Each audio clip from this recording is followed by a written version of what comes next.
Good morning, everybody. I'm Keith Jones, your six-figure real estate wholesaler. My headquarters is currently in the metropolitan area of Atlanta, Georgia. We have an exciting time in this business right now. We are, I mean, it's a great time to be in this business. Properties are flying off the shelves. In fact, one of today's video is about how to find motivated sellers. We're always looking for more inventory. We're always looking for more inventory. It's got to be a part of your consistent campaign. In fact, your first campaign is to find the deals, because once you find the deals, the buyers will flow. And else, again, it's about the numbers, but let's help you understand how to start finding the deals so you can put the numbers to them so you can present them to your buyers list. The last video I did the other day, day before yesterday, was how to find cash buyers. Yeah, basically how to build your building your buyers list, which is the same thing as finding cash buyers, and because you want to build your buyers list through cash buyers to add to your email list. And again, the money is in the list. I have the success that I have is because I have a consistently growing buyers list, and the way I set it up, it works pretty well. I have buyers, subscribing weekly, and cash buyers. But when you start marketing your properties, buyers will follow. There's going to be all kind of ways to market your properties. But in the meantime, I'm going to discuss with you 5 ways to find motivated sellers. So let's start with number one. No, well, let's start here first. Your budget is going to be key to your budget and your time. Budgeting your time, budgeting your cash is going to be key to what you want to and need to deal with as far as finding motivated sellers. So let's say you have not a lot of money right now. I didn't when I first started. I got lucky and someone gave me my first. Well, I didn't give it to me. I had it under contract as a property. It was a property that I was going to buy to hold, and ended up being my first wholesale deal. Again, being blessed. But immediately after I sold that deal, I had to go ahead and find. I was hooked on the business as a wholesaler. Made $5,000 on that deal, and decided to go do that as many times as I possibly could. So I had to figure out a way to find more sellers, motivated sellers. The key is motivated sellers, people who have maybe inherited a property and live elsewhere, don't want to be bothered with it, just want to be cashed out because code enforcement is trying to make them keep the grass cut or board it up, what have you. A motivated seller is somebody who maybe an investor who's tired of the business, ready to retire. There's a lot of reasons why there are motivated sellers out there. Now, when I first got some of my students, I should say, as they start being instructed by me, a question they would ask me is, why would someone sell a house at such a discount price? There's so many reasons. All deals are different. I wish I could hit that nail right on the head, but all I can tell you is it happens, and it's been happening for me since 1998. There are so many reasons. Again, inheritance, code enforcement issues, stressing the owner out, an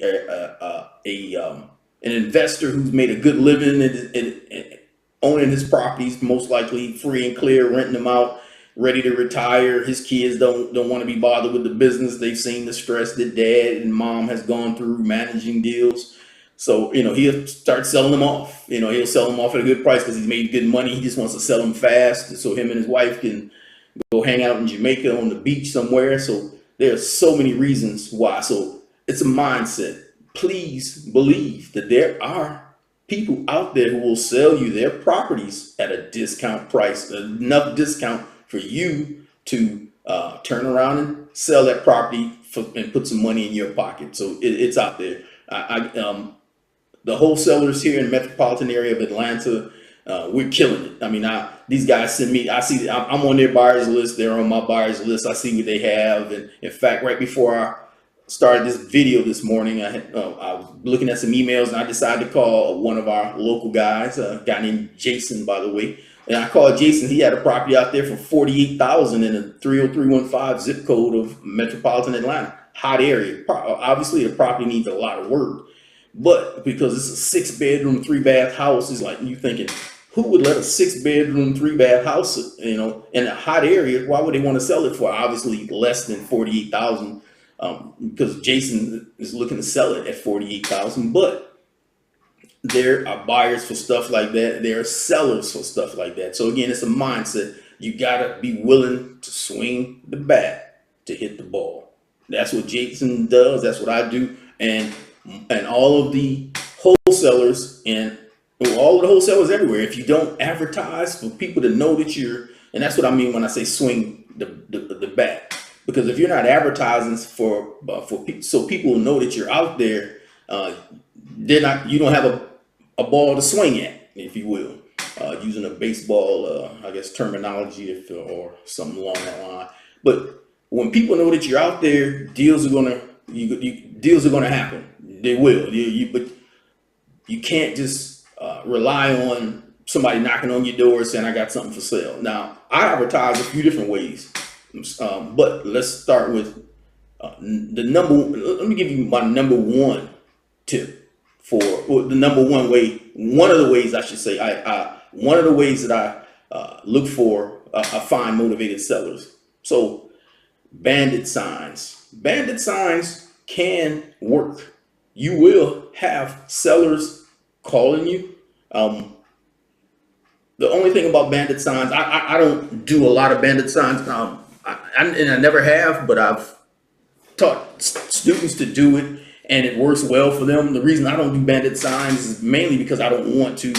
I just personally, I've never had to, because the way things went for me in the business, I've never had to do it. But I know guys who put out 100 bandit signs on a weekend. They may start on Friday and they'll pay somebody, maybe their son or kids live in the neighborhood. They give them a designated area, particular zip code, and they will go purchase maybe 100 signs. They'll pay someone to put out 75 of them, and they go put out 25 of them themselves. They have that person who's putting out those signs.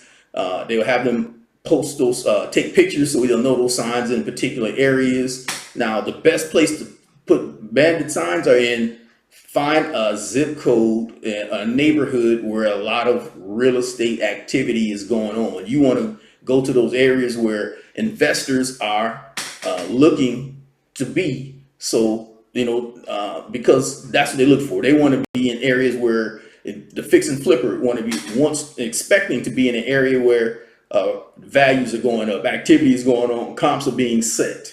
So bandit signs can work.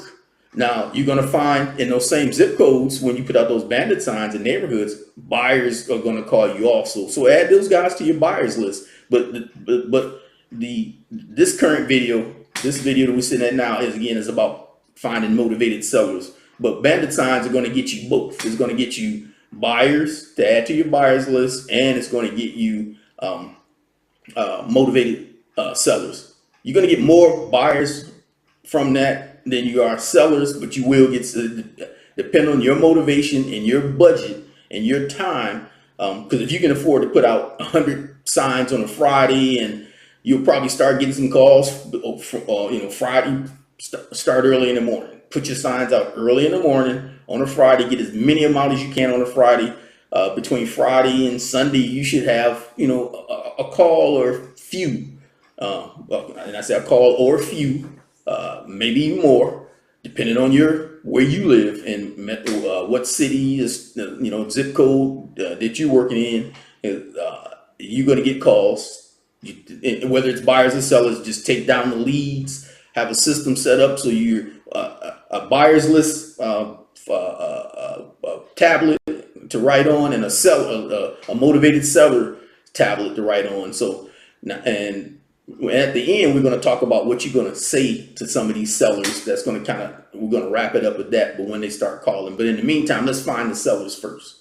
Now, the next thing the next one of my favorites is driving for dollars. Actually, I like driving for dollars.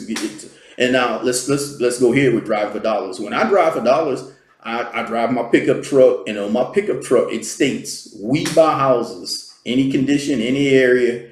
And we close fast with cash, and my Google phone number. I would never put my own personal phone number on my magnetic signs that are stuck to the left and the right, and also on the back of my pickup truck. That has worked real well for me. In fact, probably within the first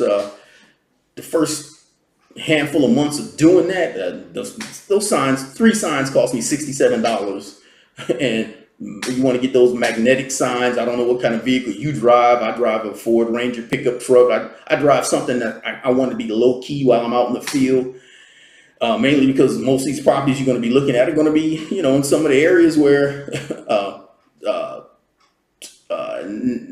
not a lot of prosperity is going on right now as far as income for the people who live in those areas. So you may run into some issues. I like to stay low key, other than having my signs on my vehicle that states we buy houses. We buy houses fast. We buy houses close quickly with cash, any area, any condition, and my phone number. And I like my sign is white background with black bold writing. You can go to most sign companies and you just Google it if you have to, that will print up these, make these magnetic signs for you to put on your vehicle. Like I said, because I drive a truck, I have the sign on the left, right side of my truck and one on the back. I want to catch everybody's attention, let them know. Also, when it says cash on my sign, I put that in green. I want everybody to know, it's green. It's just something that I do, but your sign you might want it to say something else. But while you're driving for dollars, have your get your magnetic signs on your vehicle, left, right side. If you drive a vehicle, you can put one on the back. Do that, because while you're driving through these neighborhoods, and again, you're going to be driving through neighborhoods that are not as how can I put it? You're going to be driving through some hoods, if you will. You're going to be driving through some hoods, but why you want to, because when you're driving through these neighborhoods, you're going to be going a little bit slower than the average traffic, because your goal is to use your peripheral vision, left and right, getting an idea of what's going on in the neighborhood. You're looking for those properties that are neglected, abandoned.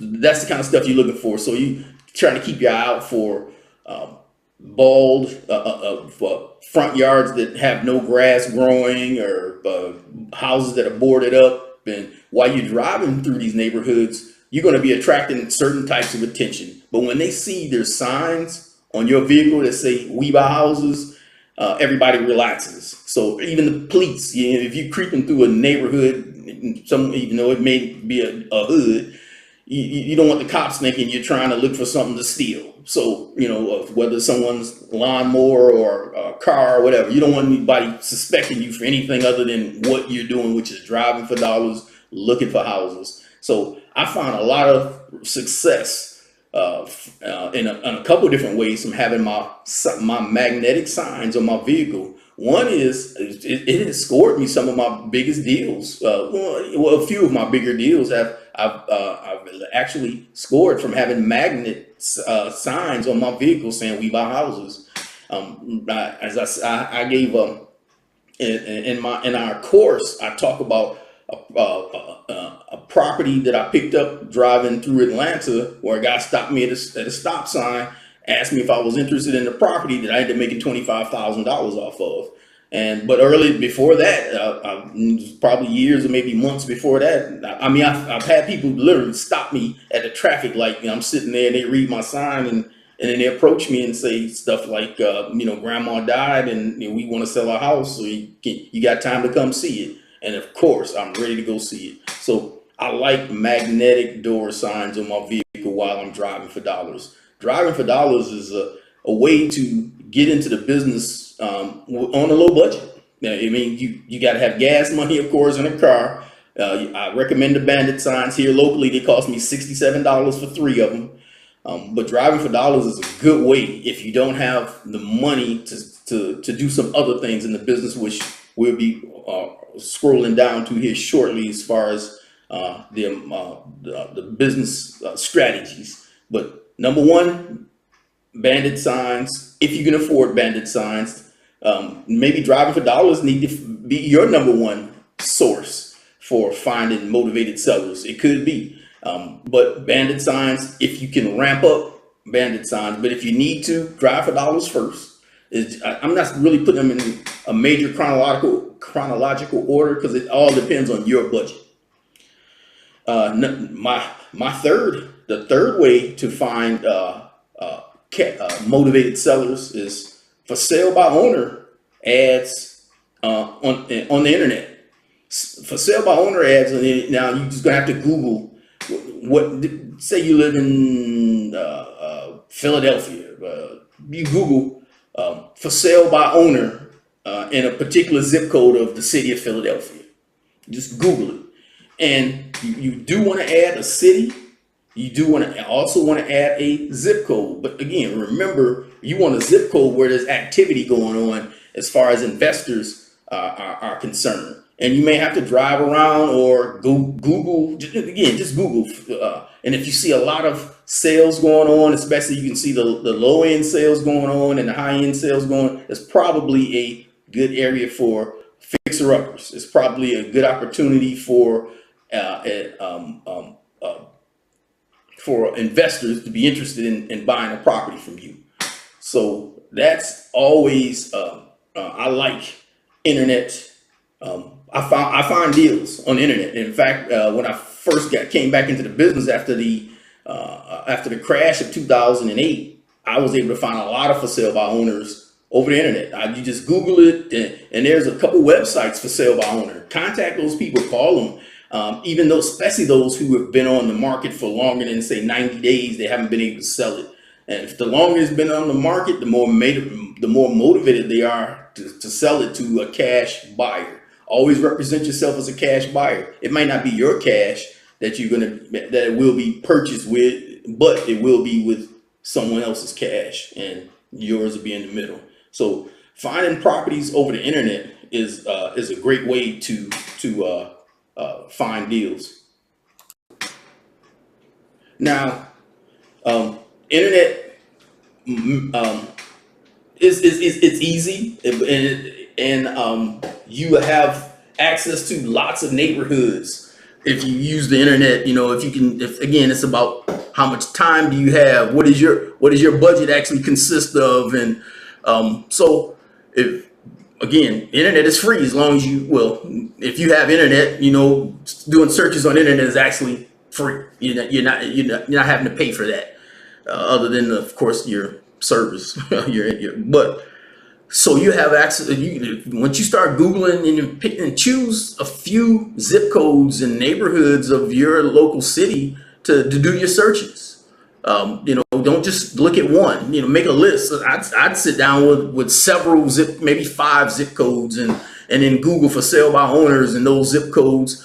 Start writing down their names and contact information first. Don't just go to the internet, run across one for sale by owner, stop and call that person, because you may be on the phone with that person at that time for 10, 20, 30 minutes, because some motivated sellers, they want to talk about, and you want to listen to them, but they want to talk about their deals, describe it to you, and so on. So what you want to do is gather all of that information first. So get everybody's contact information first, then start making your calls. So if you end up with 20 names at the end of your search, then you start calling those 20 people and be prepared to deal with them in a manner where you're not rushing them off the phone, and try to set up appointments to go see those properties and things of that nature. So so get your list first, then you go make the phone calls. Then as you can make appointments to go see those properties immediately.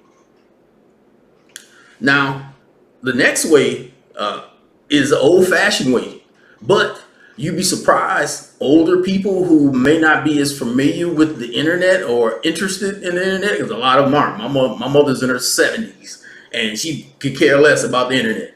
Yeah, so you'll find a lot of people who are like that. They may, even though they have kids and grandkids that can help them, they still would like to do certain things the old-fashioned way. So if your local newspaper, and your local newspaper will probably have some ads, not as many as what used to be, because that's how I used to find a lot of deals. I'd wait for the newspaper to come out here in Atlanta, the AJC, Atlanta Journal Constitution.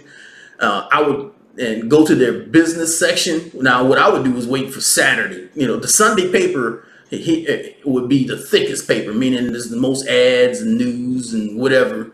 But here in Georgia, in Atlanta, the Sunday paper would actually start being distributed sometime after noon on a Saturday. So I would go grab that newspaper, separate the business section from that newspaper, and sit down at my desk and with a highlighter and start highlighting everybody's deals, that anyone who had a property for sale by owner.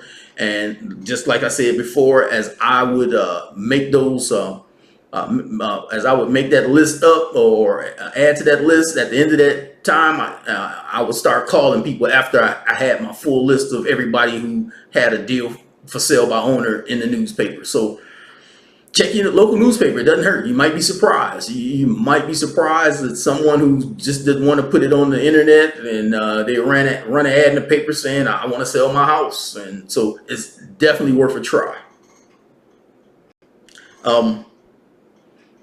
Buying, number 5, buying a list to mail to with your to send postcards to. Now, this has to do with someone having a little more money than they have time to drive for dollars or put out bandit signs.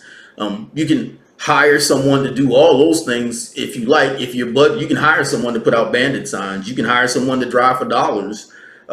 You can hire someone you can outsource all of this stuff, and to search the internet for you. And as you grow, you probably will have what we call acquisition managers. You have someone who just sits at the desk and goes over the internet and looks through the newspaper to do those things for you. But now we're going to talk about buying a lead list. Now, there are a few sources. I really don't want to name any sources. I prefer you Google real estate lead list source, and because there's so many of them, I don't want to feel like I'm recommending anybody, and obviously no one's paying me to promote their lead list company. But there's a handful of them out there, and if you Google real estate or real estate lead lists, you'll find several companies that you might want to call and see who's giving you the best price. We've used some, and we still use one, and lots of times sometimes I just get a little disappointed in the amount of time it takes them to get my mailers out. So, but it's a good way to really maximize your time. Now, instead of driving for dollars and writing down 200 leads a day, now you can do mailers and mail out 200 leads a day. So if you can afford to deal with a mailing list company, that's a great way to find motivated sellers. You're going to be buying leads, and you should be, on the minimum, you want to be mailing out 250 a week. Most of them are going to give you a discount or at least a reasonable price if you're doing at least 250 mailers a week. 250 mailers a week we like to use postcards. You can do letters. I've been told that letters work. I've never really used letters. The only time we ever considered mailing out with letters is when we were looking to find motivated sellers for self-storage facilities. Other than that, postcards, I find, have a great conversion rate, because you take the laziness out of it when you're dealing with a postcard. First, my postcards are going to be, I wish I should have brought one over here with me. Let me take a break here and find a postcard. Give me a second. All right, I'm back. So what I want to do right now is I took a quick break to find one of our postcards, and I just want to show you, I'm not going to display what my postcard says, but what I will do, I want to show you what size postcard we use. This postcard. This is the size postcard we use to mail to our potential motivated sellers. We want a postcard this size because it stands out. When someone gets this postcard in their mailbox, first of all, they're going to grab when they grab a handful of letters out of their mailbox, their letters are probably not going to be as big as this, and most likely won't be as bright as this. What you're trying to do is grab their attention. Your goal is to get their attention so they will go ahead and read your postcard. That's why I like postcards. It takes out the element of someone having to open up a letter, someone who may be, just don't want to deal with a bunch of junk mail. And postcard could be considered junk mail, but the thing about it is they're most likely going to read it. The writing on the front side of this postcard is going to be pretty huge. It's going to say "We buy houses." It's going to be pretty big, and of course on the back side is going to state some other things why we want them to read. Well, if you have a house that you're thinking about selling, and for whatever reason, and you get a postcard across the top say "We buy houses," most likely they're going to read it. I've had people hold on to my postcards for a year or so and call me back and say, "We got your postcard a year ago and we're ready to sell." So I like postcards. It takes the laziness out of the average individual, makes it easier for them to read, and easy to get them to read. I like postcards. Postcards can work. Now there's several segments that you want to mail, that you will be mailing your postcards to, but at first you want, as a beginner, again, we're giving you the basics and the fundamentals of what it takes to become a six-figure real estate wholesaler. So at the beginning, you're going to be buying your lead list from lead generating sources that you Google, and talk to them about what you want, how many, only they can tell you their prices. So I won't know, but most of these lead list generating sources operate all over the country. So, and there's one that we deal with out of California, and they've grown exponentially. In fact, the company that particular company, that owner of that company is also a real estate investor. So I like postcards. I like newspapers. We like for sale by owners on the internet. We like driving for dollars, and then there's Bandit Signs. Those are 5 tips on finding motivated sellers in your area to start your real estate your six-figure real estate wholesaling career. So I wanted to make this a short morning video to share with you, hoping that you're ready to take action. Taking action is the key. Now, like I said earlier, if you don't swing the bat, you will not hit the ball. You have to start taking action. So if you have to take action by driving for dollars, while you're driving for dollars, put out some Bandit signs. Make it work all the way around. If you have to, if you want to start looking at properties on the internet, look at properties on the internet, and lo and behold, actually you can actually read most newspapers on the internet. You don't even have to buy newspapers anymore, so you can make that work for you and double the results. So Google the newspaper in the area that you live in, and if you can, thumb through it, if you will, and see what's going on in the newspaper. If someone has run an ad in the newspaper, postcards. Whatever your budget is, figure out your budget. But postcards are going to cost. But the cheapest methods to starting a business is driving for dollars. You can make driving for dollars work for you in a manner like a domino effect. Once you start getting deals, driving for dollars, then you can have a few dollars to invest in Bandit signs. Then you can have, from your Bandit signs, you generate more income. You can start increasing your postcards. Always look to add. Every time you close a deal, take 15% of that income from that deal and add it to your whatever you have to pay for to keep your business floating. Whether it's 15% added to your Bandit sign purchase or 15% added to your postcard purchase. But add some, keep your marketing budget growing, because if you keep growing your marketing budget, you're going to keep growing your income. Bottom line, it's all about the numbers. So be prepared to make your business grow by increasing your budget. But you don't have to start with a high budget. I did not. And again, I'm a six-figure real estate wholesaler here in the metropolitan area of Atlanta and enjoying every bit of it. I'm approached by people all the time, and that's why I decided to sit and start doing this. Students are, if you will, use the term, hitting me up. Potential students. People are reaching out to me weekly, wanting to pick my brain on what we do and how we do it successfully. So that's why I said, let me start recording, because I honestly, I don't have the time to sit with everybody to go over this, but I do have the time to sit and do a 20-minute video, post it. And for those who are interested in knowing more about what we do, I'm Keith Jones at the Six-Figure Real Estate Wholesaler, and I'm actually working on getting some tags on my videos. I'm not a technical guy. I'm a real estate guy, so I got some people who are going to start putting some tags on my videos, so you have my contact information, and whether it's email addresses and websites and things of that nature. But at this time, I'm just focusing on delivering good content. I want to satisfy you with the knowledge of being